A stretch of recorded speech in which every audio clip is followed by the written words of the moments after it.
Yeah, it's a short statement, but yeah, I thought it was the trickiest problem in the contest.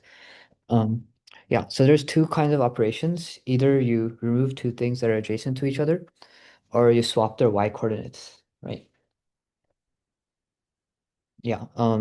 So I think like geometrically it looks something like this. So if these are the 2 points, um, I'll just draw them in black. Then in red, what they finally look like will be like this. And then if they're like next to each other like this, or next to each other like this, then that means you can delete them, right? So I claim like looking at it geometrically like this, is not really that, doesn't end up being that useful. But there's like a much nicer way to think about this, right? So you can swap their y coordinates. So just consider like an array of the x's and then an array of the y's, right? So all the operation is doing is it's swapping two of these, right? So what one way you can think of it is like you can shuffle this however you want, um, any way you want, right? Because like any shuffle, you can just think of that as swapping, right? A bunch of sequence of swaps, right? So you can kind of think of this problem as you're shuffling both the x's and y's. Um, and then one other thing is like for the deletions, um, yeah, for the deletions, like there's no reason to do them at the beginning. You just like do them all at the end, right? Right. Right. So you can do all the deletions at the end. But what the deletions actually look like is in some cases maybe there's A and A over here, and then B and B plus one, right? In that case, you can like delete these, right? Um, or maybe you'll have like C and C over here, and D plus one. In that case, you can delete this, right? Yeah. So these are the kind of deletions that are allowed, right? So basically, they're either equal for x and adjacent for y, or they're adjacent for x and they're equal for y. So one way you can think of it is you have a bunch of equal pairs in x, um, and then you're matching it with adjacent pairs in y, right? And then you're also having equal pairs in y, and you're matching it with adjacent pairs in x, right? So I'll just redraw it again like this. So if you group the x's into equal pairs, let's say these are equal pairs. So it's of the form like A1, A1, A2, A2, and so on. And then you also group have a group of the adjacent pairs. So you have A1, A1 plus 1, A2, A2 plus 1, right? Something like this. Um, Basically, you want to match the equal pairs in X with the adjacent pairs in Y, and then match the adjacent pairs in X with the equal pairs in Y, right? So the size of these two things has to be equal, and then the size of these two things has to be equal, right? Yeah. So so this is like a pretty important thing to observe, right? Yeah, so you can reduce it to you're matching equal pairs from X to adjacent pairs in Y, and then matching adjacent pairs in X with equal pairs in Y, right? Um, yeah. So maybe this motivates some idea like, what if, yeah, I want to find like a bunch of adjacent pairs in X, from the X's and then create a bunch of equal things. Um, Maybe like the number of adjacent pairs lies in some kind of interval, and I can kind of slide things either outward or inwards here, or I can slide the number outwards or inwards here so that they perfectly match, right? So let's try considering like how many adjacent pairs we're allowed to have for the x's, right?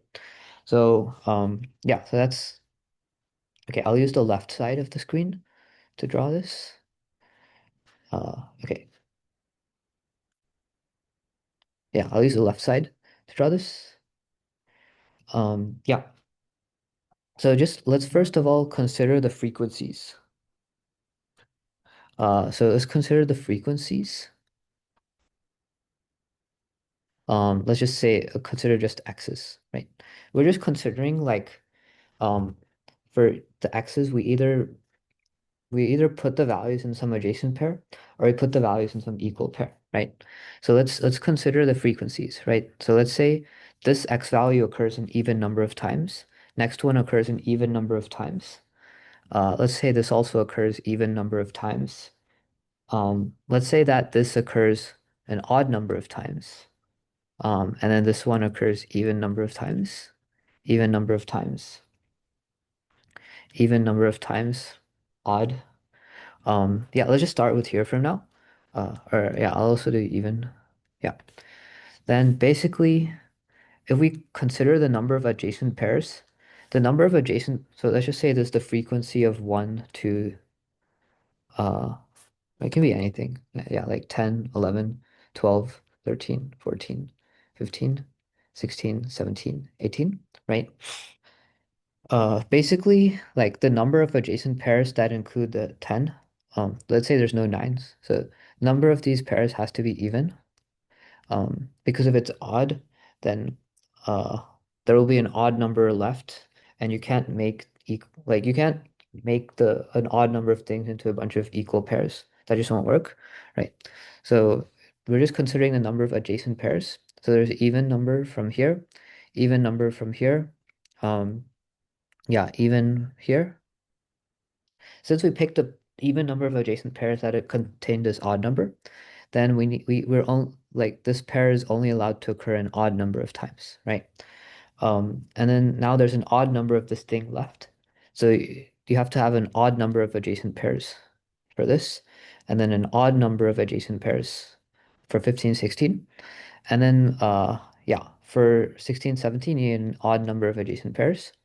And then for 17, 18, since you took away an odd number of things, there's an even number left. So you need an even number of adjacent pairs, right?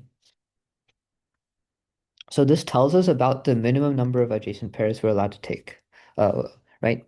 You can take, yeah, I'll just write in a different color. You can take this pair 0 times, one time, one time, one time, one time, and then 0 times, right? So this is the minimum number of adjacent pairs, right? Right? You're required to take these because there's an odd number of things you have to take. You have to take at least one, right? So after you take these adjacent pairs, now everything becomes even, right? Everything becomes even, right? All the frequencies are even, right? So like you have two choices. One choice is don't take any more adjacent pairs, right? If you don't take any more adjacent pairs, then you just take a bunch of equal pairs for each, right?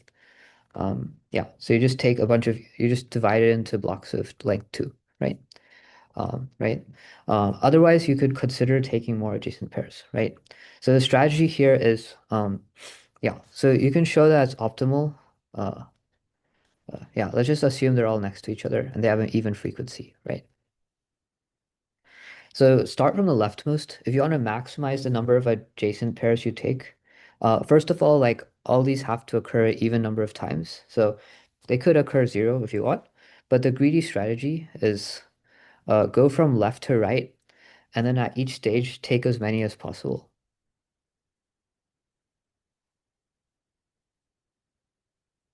right? Uh, yeah. So go from left to right. For the leftmost, take as many as possible. And then for the next one, you take as many as possible again, right? And then this one, you take as many as possible, right? Yeah, and it's actually something you can prove, right? Let's say you don't take, like, let's consider an optimal solution. Uh, and like maybe the adjacent pairs, they took this much out. Um, and then the next, yeah, let's just say the next set of adjacent pairs maybe took these. right? You could have taken more in the beginning, right? And you actually can without hurting your solution, right? You just uh, okay. Let me make this tower a little bit lower. Um, yeah, let's say this tower is a bit lower. Yeah, you could have taken more in the beginning, right? You just like to do that, you just delete this, oops, and then you add this over here, right? And it's not going to hurt you, right? It's just going to help you because you have more options later on, right? Yeah. So greedy works when considering the number of pairs you take, right? So what this gives us is an interval from the min number of pairs, uh, min adjacent pairs to max adjacent pairs, right? So you can calculate this for the x's, and then for the y's, you can calculate the min number of equal pairs and then max equal pairs, right? And one thing you might have noticed is like in this case, you're only allowed to have an even number of adjacent pairs. Like the parity won't change, right? Because you have to take an even, you have to take an odd number. Like the sum of adjacent pairs, the parity is not going to change, right? Even plus even plus even plus odd plus odd plus odd plus odd plus even. That's the parity of the number of adjacent pairs you have to take, right? So there's two things you have to check. One is these intervals intersect. So this is for y and this is for x. So one of the things you have to check is they intersect. And then the other thing you have to check is the parity is the same, right? And as long as that happens, then you're good, right? Any questions? I'll summarize this.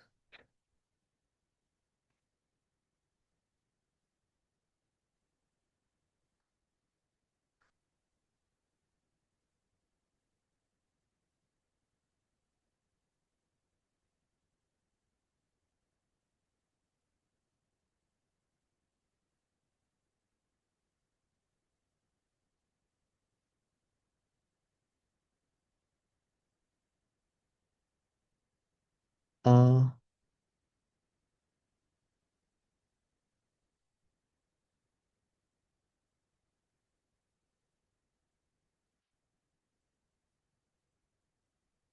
oh, I've actually looked at that problem. I don't think you need 501 for that problem. Or I think that problem was greedy. Yeah. Yeah, I think yeah, if you're doing well in the 400 class, then yeah, that should be like, yeah, you should be like strong enough to uh either do that problem or like be able to upsolve it. Yeah, I don't think like 501 is a prereq for that specific problem. Yeah.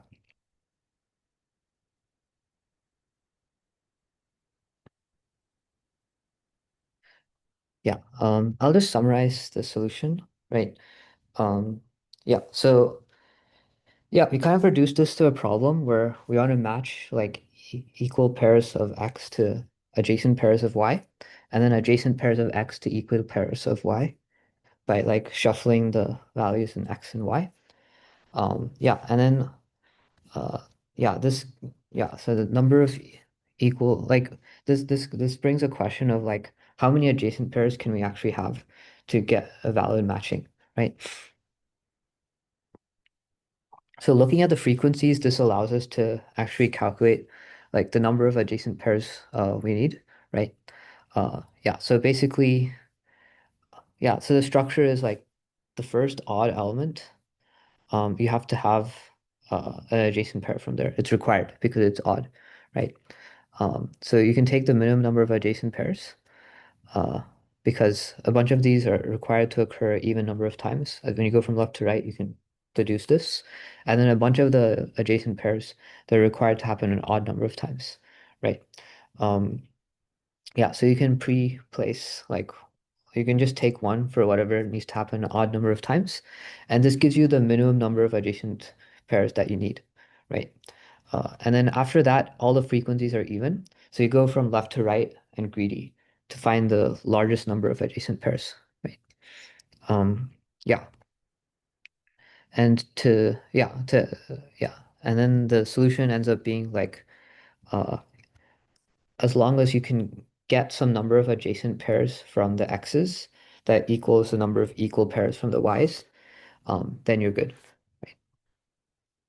Yeah, I'll also show my implementation. It's actually pretty short. Uh, yeah, yeah. I think for this contest, yeah, the problems were pretty hard in the sense that like it takes a while to come up with the observations, but the implementations are actually like pretty short just for this contest. Yeah, I wouldn't say the same for the other silver contests. Yeah, but I'll uh yeah. Um yeah, but my implementation for this one specifically is pretty short. Um yeah, I'll share that. Uh Yeah, so for USACO, I guess you're not allowed to have pre-written code or templates. So I usually just type this in the beginning of the contest because I guess it's a personal preference. Yeah, I think most people don't do this. Yeah, maybe in some ways it's not recommended, but this is what I'm comfortable with. Yeah, uh, but basically the idea is I have the frequencies of X's and frequencies of Y's. And then I find the minimum and maximum number of adjacent pairs for X and then minimum maximum for Y. There are some cases where like the input is like has no solution, right? But like assume it has a solution, right? So the algorithm is just what I talked about, right? Yeah, so since the values are up to 118, like the frequencies can be sparse. So you need to use something like a map, right? But basically what this algorithm does is it was, as I explained earlier, um, it takes the adjacent pairs that are required to have happen an odd number of times. That gives you the minimum. Um, and then it tries to maximize the number of adjacent pairs such that a solution still exists by going from left to right, right? So I get the range for X and then the range for Y, right? Yeah, and then yeah, since we care about mapping adjacent pairs in X to equal pairs in Y, then you can just like the number of equal pairs is equal to n over 2 minus the number of adjacent pairs. Yeah. So you get the intervals for X, the adjacent pairs, and then the interval for Y, the equal pairs. And then basically you need to check that they intersect and then that they have the same parity, right? Yeah. Any other questions? Let me just see if I have any comments about the other ones. None in particular, but yeah, cool. Yeah, I'll stay here for some time if any of you has any questions about this contest or silver in general or anything. Yes, because the time delay, so we can wait a few more minutes for the YouTube audience. Thanks, Arvind.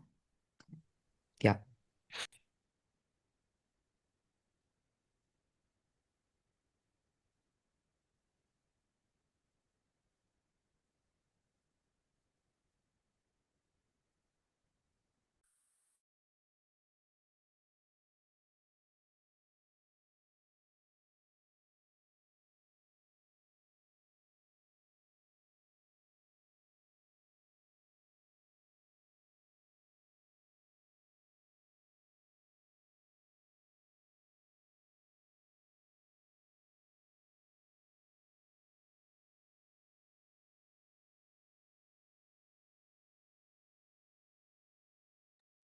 sure, I can go over that.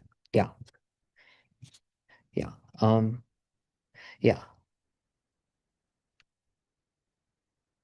yeah, yeah. So basically, like, the goal is to find the minimum number of adjacent pairs of the form. X is already taken, but A and A plus one, so that the frequencies of everything is still even, right? Because if the frequency of everything is even, right, then you don't even need any adjacent pairs. You can just make all equal pairs, right? Right. Um, but yeah, let's consider the frequencies of frequencies of all the x values, right? So let's say that we can just like pretend it's like 10, 11, 12, whatever. Let's say there's even, odd.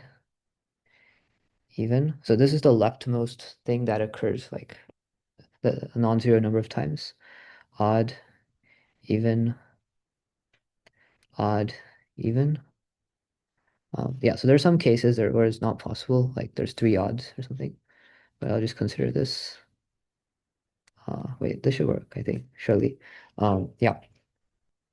So what this tells you is the number of adjacent pairs that have 10 and 11, it has to be even, right? Because if it's odd, then this will end up being odd, and we can't divide the odd into a bunch of equal pairs, right? So this has to be even.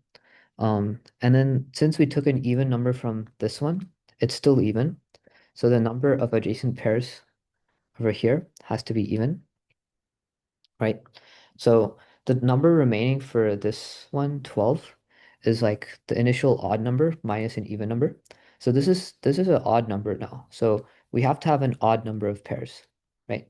And since we took an odd number of pairs here, then this number is now odd. So we have to take an odd number of pairs, right? This number is now even, so we have to take an even number of pairs.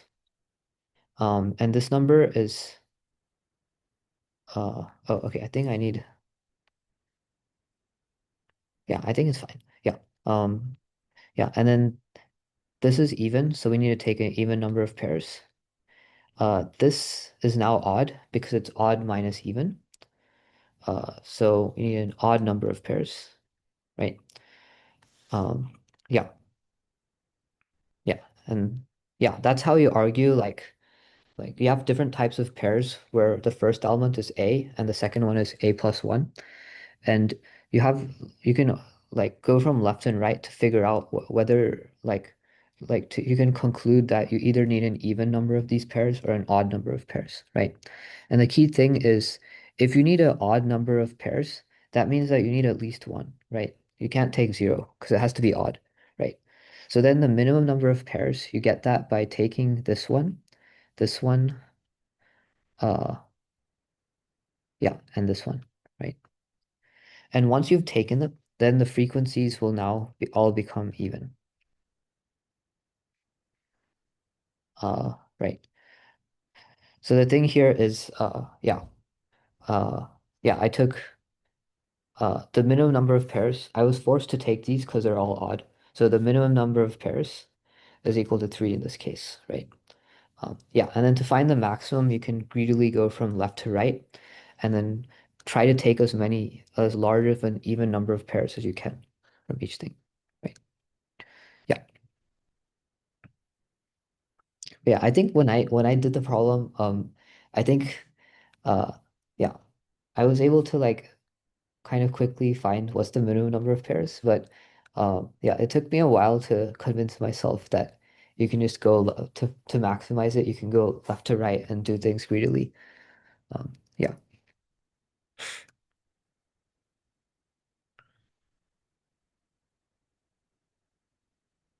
Yep.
Um,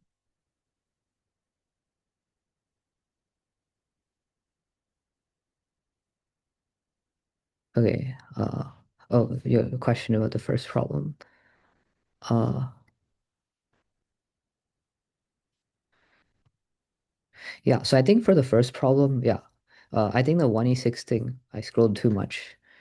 Um, the 1e6 thing that I did was probably unnecessary. Um, yeah, I think you can just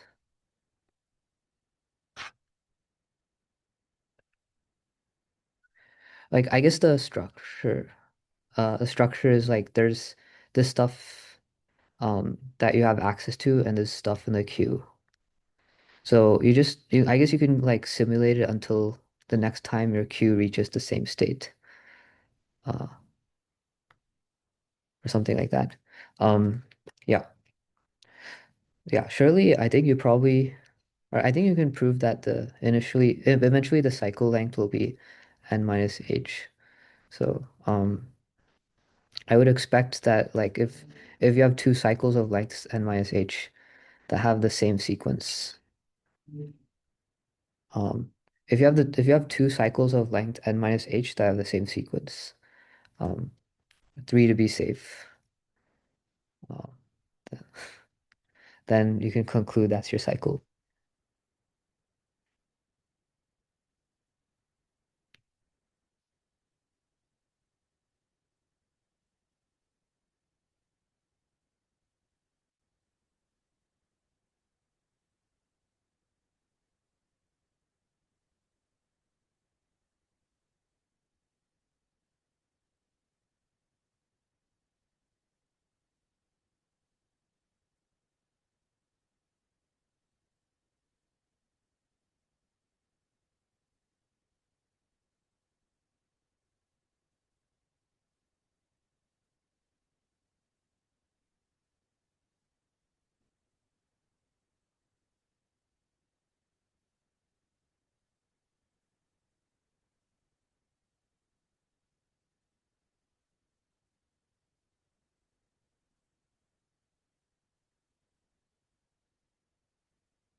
Yeah, good question. Um, so I'll first say that like I did for this contest specifically, it took me like exceptionally long to actually like come up with the observations. Uh, but yeah, I think like some strategies is um so I think like for this one, I guess like it's not I guess it's like more straightforward. Like if you think of the greedy and how to simulate it fast. This problem is probably like more straightforward in that sense. Um, and then I think problem two, so I think when I did the contest, I like skipped it and tried focusing on problem three, and that ended up being a mistake. Problem two, like I think it's like doable to like at least like looking at the sample cases, like sample explanations. Like it has this periodic structure. So to at least conclude that there's some kind of periodic structure. So then, yeah, I think yeah for problem two, I think also like one challenge is like reading the problem and understanding how it works. Because it took me a while. I think like if you pour a bucket, if this is upside down, uh, something, or sorry, not if it's upside down, but like it's kind of unintuitive in some ways. Like if you pour this down into this and then this overflows. I would expect it to like fall into the pool, but that's like not what the question is asking at all. Um, yeah. So I think like reading this is also like kind of uh a big hurdle. Um, Yeah, but I think like looking at the sample cases suggests that there's some kind of pattern. Um, and this kind of suggests like trying to uh like think about how often each bucket flips. I guess you care about how often the nth bucket flips, right? Um, and I think like this kind of train of thought led me to eventually um like think if these buckets are the same size, then the periods are the same. If this one is bigger, then the period is still the same. If this is smaller, then the period is roughly like this divided by this times the original period, right? Um, yeah, I think, yeah, um, yeah. So I think like the first problem and second problem, they're like things you can train by just doing a lot of problems. Um, yeah, because first problem is kind of standard, like, it's like simulating something and you want to do it faster. Um, and like being able to do the first problem comes more from experience than from like observations, I think. Um, yeah. Um, yeah. Uh, and then the second problem, like after you realize it's a product of a bunch of things, then like you can realize like you can maintain the product. Yeah. I think the third problem is the hardest, right? Yeah. Um, like I think I was fairly quickly able to observe that you want to match like A and A with A and A plus one. And basically from X and then Y, you want the equal things to be matched with adjacent and then adjacent to be matched with equal. But I honestly was stuck on for a long time how to do this. Yeah. Uh, but yeah. Yeah. Uh, yeah, I think like coming up with observations, like a lot of it comes from practice. Um, I guess like yeah, I think like I guess we're almost done, but like in contests like code forces, like those kind of those kind of have more emphasis, maybe more emphasis than USACO on like coming up with observations quickly, since those contests are like USACO is 4 hours, but code force is like 2.5 hours. So you get rewarded for like being able to do problems faster. So I think that is like a useful way to train observation skills, like code forces and ad coder. Yeah. Also like gaining rating can be fun. Yeah. Yeah. Okay.